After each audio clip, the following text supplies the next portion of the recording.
es bueno y agradable delante de Dios nuestro Salvador, el cual quiere que todos los hombres sean salvos y vengan al conocimiento de la verdad. Porque esto es bueno y agradable delante de Dios nuestro Salvador, el cual quiere que todos los hombres sean salvos y vengan al conocimiento de la verdad. De la verdad. De la verdad.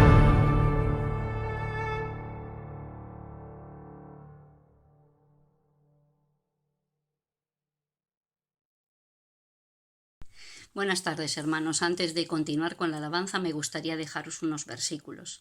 El primero se encuentra en Primera de Crónicas, capítulo 16, versículo 23, y nos dice así: Cantad a Jehová toda la tierra, proclamad de día en día su salvación. El Salmo 96, versículo 3, nos vuelve a decir: proclamad entre las naciones su gloria, en todos los pueblos sus maravillas. Y en Isaías capítulo 45, versículo 21, dice: proclamad y hacedlos acercarse y entren todos en consulta. ¿Quién hizo oír esto desde el principio y lo tiene dicho desde entonces, sino yo, Jehová? Y no hay más Dios que yo, Dios justo y salvador, ningún otro fuera de mí. Pues hermanos, no nos avergoncemos de decir a los demás que somos cristianos, que Él es nuestro Maestro, nuestro Salvador, a quien servimos, y de esta forma predicarles el Evangelio a todas las naciones. Este es el momento que nos toca a nosotros. Pues bendiciones, hermanos.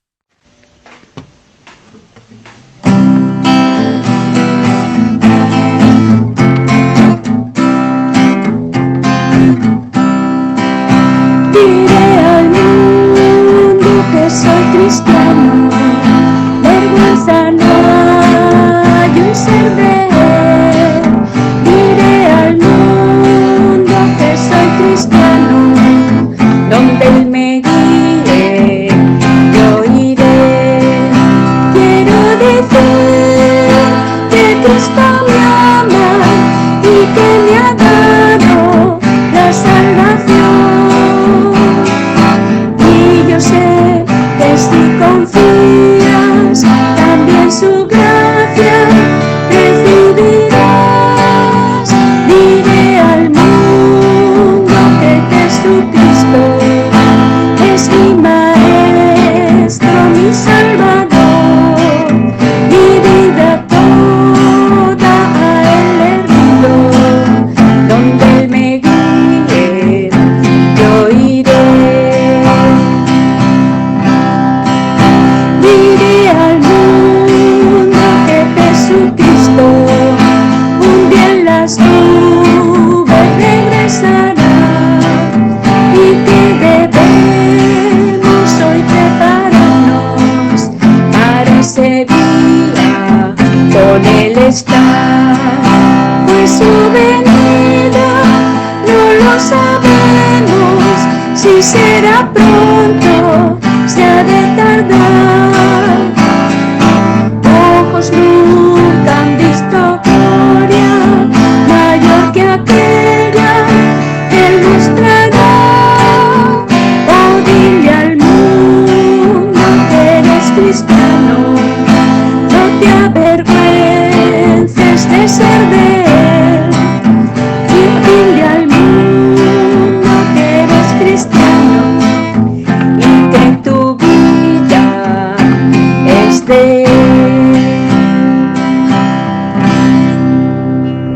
Saldeón, buenas tardes, hermanos. Esperando que estéis bien todos en casa. Estamos iniciando este tiempo de oración y de estudio de la palabra en esta tarde. Hoy, primer jueves de mes de marzo, dedicaremos prioritariamente el tiempo de la oración a la oración misionera, ¿no? y también nos coincide con el inicio de estudio de la segunda epístola del apóstol Pedro. Era tan solo hace 2 meses cuando terminamos de ver la primera epístola que el apóstol escribió y con la que hemos disfrutado contemplando cómo el Señor le guió a este siervo suyo para alentar y advertir a las iglesias sobre la ola de acoso contra la fe, que se estaba gestando y se cernía sobre la iglesia, y que pasado tan solo 1 año aproximadamente, el gobierno romano ya inició una persecución oficial con el decreto contra los cristianos en todo el imperio, ¿no? Y todo eso ocurría en los días del famoso emperador Nerón en el año 64. Y justo esta primera epístola decimos que fue escrita aproximadamente 1 año antes. En ese sentido fue profética, fue una advertencia de parte del Espíritu Santo y del Señor a los creyentes, ¿no? Una vez que se oficializa en el Imperio Romano la persecución, pues comienza evidentemente una persecución sistemática y oficial de parte de las fuerzas del orden, de parte de los jueces del imperio en muchísimas ciudades y lugares donde existía el Imperio Romano. Mucho de esto está documentado, otras cosas no, pero aproximadamente en medio de esta ola de persecución, aproximadamente unos 3 años más tarde, es decir, en el año 66 más o menos, 3 años desde que Pedro escribió la primera carta, pues ahora el apóstol escribe esta segunda carta, la que llamamos segunda epístola de Pedro. Ya en plena guerra persecutoria contra la fe, y además sabiendo Pedro, por un testimonio interno que el Señor le estaría dando, ¿no?, y las evidencias que tenía a su alrededor, posiblemente encarcelado o amenazado o juzgado, no sabemos, pero él sabía, su corazón, él conocía que le quedaba poco tiempo. De hecho, dice que el Señor le ha manifestado que le queda poco tiempo, ¿no? Y él, ante esa inminencia de su partida, de su muerte, pues tiene en su corazón la carga, hermosa carga, de advertir a las iglesias, a los hermanos fieles, sobre cómo mantenerse en el Señor en los días difíciles y en los tiempos peligrosos. Y esto es la segunda epístola de Pedro. Es una advertencia cercana, cariñosa, de parte de un apóstol a la iglesia, a nosotros, los hijos de Dios, advirtiéndonos y recordándonos cómo hemos de vivir en días de ese tipo, ¿no? Vamos a leer algunos pasajes de esta segunda epístola de Pedro, y sería bueno, por favor, que me acompañéis con vuestra propia Biblia y la abráis. Así que si vamos a segunda de Pedro, por favor, pues voy a leer en el capítulo 1 algunos pasajes, ¿vale? Comenzando en el capítulo 1, verso 3, ¿vale?, hasta el 11. Capítulo 1 de segunda de Pedro, verso 3. Como todas las cosas que pertenecen a la vida y a la piedad nos han sido dadas por su divino poder, mediante el conocimiento de aquel que nos llamó por su gloria y excelencia, por medio de las cuales nos ha dado preciosas y grandísimas promesas, para que por ellas llegaseis a ser participantes de la naturaleza divina, habiendo huido de la corrupción que hay en el mundo a causa de la concupiscencia. Vosotros también, poniendo toda diligencia por esto mismo, añadid a vuestra fe virtud, a la virtud conocimiento, al conocimiento dominio propio, al dominio propio paciencia, a la paciencia piedad, a la piedad afecto fraternal, y al afecto fraternal amor. Porque si estas cosas están en vosotros y abundan, no os dejarán estar ociosos ni sin fruto en cuanto al conocimiento de nuestro Señor Jesucristo. Pero el que no tiene estas cosas, tiene la vista muy corta, es ciego, habiendo olvidado la purificación de sus antiguos pecados.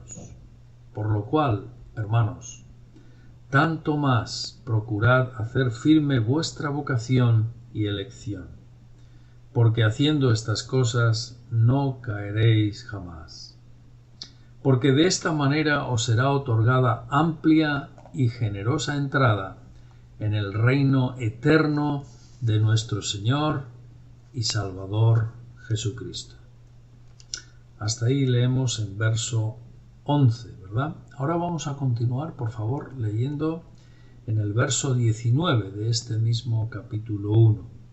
Verso 19 dice así: tenemos también la palabra profética más segura, a la cual hacéis bien en estar atentos como una antorcha que alumbra en lugar oscuro hasta que el día esclarezca y el lucero de la mañana salga en vuestros corazones. Entendiendo primero esto, que ninguna profecía de la Escritura es de interpretación privada, porque nunca la profecía fue traída por voluntad humana, sino que los santos hombres de Dios hablaron siendo inspirados por el Espíritu Santo. Pero hubo también falsos profetas entre el pueblo, como habrá entre vosotros falsos maestros, que introducirán encubiertamente herejías destructoras, y aún negarán al Señor que los rescató, atrayendo sobre sí mismos destrucción repentina. Y muchos seguirán sus disoluciones, por causa de los cuales el camino de la verdad será blasfemado, y por avaricia harán mercadería de vosotros con palabras fingidas. Sobre los tales, ya de largo tiempo, la condenación no se tarda, y su perdición no se duerme. Dos de los pasajes, queridos, más destacados e importantes de la epístola, ¿no? En cuanto a cómo hemos de mantenernos y de estar precavidos en estos tiempos peligrosos. Así que en esta segunda epístola, como decimos, el Señor guió al apóstol, a Pedro, para dejarnos a la Iglesia de todos los tiempos el manual de cómo mantener la fe en los tiempos peligrosos. Si podríamos darle un título a esta epístola, sería ese, ¿no? El manual de cómo mantener la fe en los tiempos peligrosos, en los días difíciles. Por esta razón, esta carta ha sido de enorme bendición para la Iglesia, desde aquel primer siglo hasta el día de hoy, y a la multitud de generaciones de cristianos que han sido asolados, perseguidos por su fe. Y evidentemente, como sabemos todos, no corren tiempos fáciles, son días difíciles. Tenemos muchas señales que nos hablan de la inminencia de la vuelta, de la segunda venida del Señor. Y también vivimos días difíciles, tiempos peligrosos. Por eso esta carta, el estudiarla, viene como anillo al dedo para refrescar, hermanos, para recordar cuáles son los principios con los que el Señor nos protege y nos guarda en estos tiempos difíciles. Así que para nosotros, hoy también, es una advertencia profética, al igual que lo fue para la Iglesia primitiva, sobre cómo hemos de mantenernos arraigados en la fe en el Señor. Por eso es incalculable, no tiene precio, el valor espiritual que tienen estas escrituras para nosotros hoy, y hemos de apreciarlas en su justo valor, ¿verdad? Si hemos de resumir la epístola, diríamos lo siguiente de ella. Primero, que la fe se sostiene cuando la enriquecemos. ¿Con qué? Con los dones y recursos que el Señor nos facilita. Y eso es lo que nos mantiene firmes. Dice el apóstol que si alguno tiene estas cosas añadidas a su fe, pues evidentemente no caerá jamás. Y es una promesa, ¿no? Segunda parte de la epístola, en este resumen de ella, ¿no? Hemos de combatir la falsedad. Y la falsedad contra la fe tiene unas características engañosas que hay que enfocarlas y sacarlas a la luz. ¿Por qué? Porque ese engaño, esa falsedad, conlleva grandes peligros para la fe y para nosotros, ¿no? Porque es una manera de intentar engañar a la Iglesia.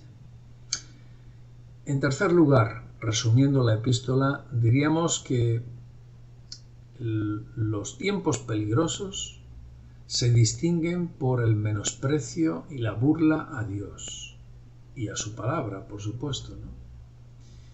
Y nos toca a nosotros, ante ese acoso burlón y de desafío y menosprecio, nos toca mantenernos alertas y muy sobrios, es decir, despabilados, despiertos. ¿Para qué? Para no caer engañados y arrollados por la maldad y por la falsedad contra la fe, ¿verdad? Y estas tres verdades el apóstol las desarrolla a lo largo de la epístola en los 3 capítulos que tiene esta carta, ¿no? Y comienza dirigiéndola. Es interesante que el apóstol comienza dirigiendo esta carta no a un grupo de iglesias, no a unos hermanos que están en determinado lugar, sino la dirige a aquellos que han alcanzado una fe tan preciosa como la nuestra. Es muy bonito este título. A aquellos que han alcanzado una fe tan preciosa como la nuestra, dice el apóstol. Así dice en capítulo 1, verso 1. Él, como siervo y apóstol de Jesucristo, se dirige a este tipo de personas, a este tipo de cristianos en especial. Es decir, aquellos que mantienen una fe de calidad. Y esto es importante que lo entendamos. Y esto nos habla, hermanos, de que en los tiempos peligrosos y en los días difíciles, una fe de conveniencia o una fe a medias tintas ni sirve ni prevalece. Porque, como dice el refrán, ¿no? Nadar y guardar la ropa no es posible. Entonces, aquel que quiere vivir de las conveniencias o que quiere que Dios se adapte a su estilo de vida o vivir la vida cristiana de cualquier manera, pues cuando vienen las olas de la prueba, evidentemente todo se le desmorona. Y esta precisamente es la flojera de la fe acomodada, sobre todo en Occidente en nuestros días. Una fe acomodada que no aguanta ni un asalto, ¿no? Cuando llega la prueba. ¿Por qué? Porque es una fe que está basada en la conveniencia personal, ¿no? Y no está basada en el amor y en la entrega verdadera al Señor en todos los órdenes de la vida. No obstante, cuando llegan los tiempos difíciles, es verdad que muchas excusas de los cristianos acomodados desaparecen, porque no son más que hojarasca que sale volando con el mismo viento de la prueba, ¿verdad? Por eso el apóstol escribe esta carta. En medio de esa gran persecución que la Iglesia del Señor tuvo en el primer siglo, ¿no? Y que estaban sufriendo tremendamente. Y se dirige a aquellos que de verdad están firmes en Cristo. Y les dice que son, lo voy a repetir, los que han alcanzado una fe igualmente preciosa que la nuestra. Es un piropo, es un elogio excelente, ¿no? Para aquellos hermanos que estaban permaneciendo firmes en el Señor. Así que el apóstol presenta estos 3 principios que voy a mencionar a continuación como el cinturón protector del cristiano fiel cuando arrecia a su alrededor la oposición, la lucha encarnizada contra la fe, ¿no? En capítulo 1 podríamos resumirlo diciendo que el apóstol está hablando de cómo enriquecer nuestra fe para ser ricos en conducta santa, atentos siempre a la palabra profética, la palabra del Señor. En capítulo 2, el apóstol dice que nos toca identificar la falsedad y se nos da muchos detalles de la falsedad, de esos falsos maestros, falsos palabreros, ¿no? que a veces están alrededor de las iglesias o de los cristianos, ¿no? Pero hemos de identificarlos porque encubiertamente niegan al Señor y sus vidas, sus conductas pecaminosas además, arrastran, seducen siempre a otros más ingenuos, ignorantes o que simplemente no viven alertas en su vida cristiana, ¿no? Esto es el capítulo 2. Y luego en capítulo 3 el apóstol está diciendo que el menosprecio y la burla sensual contra Dios, contra su palabra, son el pan de cada día en los tiempos peligrosos, ¿no? Y eso nos toca resistirlo. ¿Cómo? Pues el apóstol insiste, ¿no? Viviendo sin mancha e irreprensibles. Mientras tanto, Dios es paciente porque no quiere que nadie se pierda, sino que todos vengan al arrepentimiento, ¿no? La misericordia y compasión de Dios son increíbles, a pesar de cómo somos los hombres, ¿no? Estos son los 3 grandes temas de esta carta. Carta que podríamos decir es un testamento personal de este siervo de Cristo que fue el apóstol Pedro. Y nos toca darnos cuenta, hermanos, del celo con el que Pedro hablaba y escribía, queriendo hacer consciente a los creyentes de la importancia de discernir adecuadamente las señales y los tiempos en los que vivimos, ¿no? Por eso, en el capítulo 3, verso 1, les dice lo siguiente, fijaos, capítulo 3, verso 1, amados, esta es la segunda carta que os escribo, y en ambas despierto con exhortación vuestro limpio entendimiento. O sea, el apóstol quería despertar la conciencia de los hermanos para que estuviesen atentos a lo que están viviendo, a las señales de sus días, no solo soportando pasivamente, ¿no? Sino atentos, despiertos. Estoy despertando vuestro limpio entendimiento. Y en ese sentido, lo que él enseña en esta carta, pues es una exhortación, ¿no? Para alertarnos y advertirnos. Por eso acaba diciéndoles también en los últimos versos del capítulo 3, podemos verlo en capítulo 3, versos 17 y 18, cuando les dice lo siguiente, capítulo 3, versos 17 y 18. Así que vosotros, amados, sabiéndolo de antemano, guardaos, no sea que arrastrados por el error de los inicuos, caigáis de vuestra firmeza. Antes bien, creced en la gracia y el conocimiento de nuestro Señor y Salvador Jesucristo. Esta forma de acabar la carta nos dice mucho sobre lo que había en el corazón del apóstol y sobre la advertencia que Dios nos quiere hacer en los tiempos difíciles. Y es que aunque nos mantengamos firmes en la fe, hemos de cuidarnos, o sea, no descuidarnos ante la falsedad. Porque la falsedad está como una fiera pendiente y alrededor nuestro, ¿no? Para arrastrarnos si es posible. La falsedad doctrinal, la falsedad moral, la falsedad seductora con cosas que nos gustan o nos atraen, etcétera, etcétera, ¿no? Y hablaremos de eso a lo largo de la epístola, ¿no? Conforme vayamos viendo.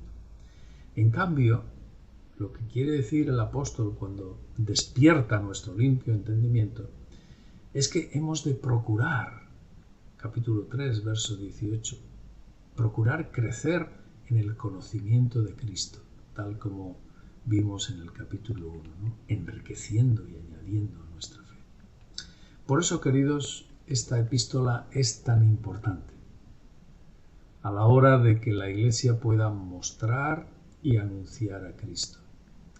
Es en la medida en la que enriquecemos nuestra fe con una conducta santa y atentos a las Escrituras, y atentos también a contener el error en nuestras vidas, siendo pacientes y sobrios mientras esperamos al Señor. Es así, hermanos, como podemos ser instrumentos de Dios para seguir extendiendo su obra en la tierra y poder proclamarle. Es la llamada obra misionera de la Iglesia, que la podemos hacer, pero aferrados al Señor, firmes en la fe, arraigados en Él, deteniendo el error, etc., ¿no? En ese sentido, esta epístola es un excelente manual para nosotros, para su pueblo. Por eso que el Señor nos ayude, queridos, a todos en esta labor y deber que tenemos como hijos de Dios, porque Él nos facilita los recursos y los medios para que lo hagamos bien, ¿no?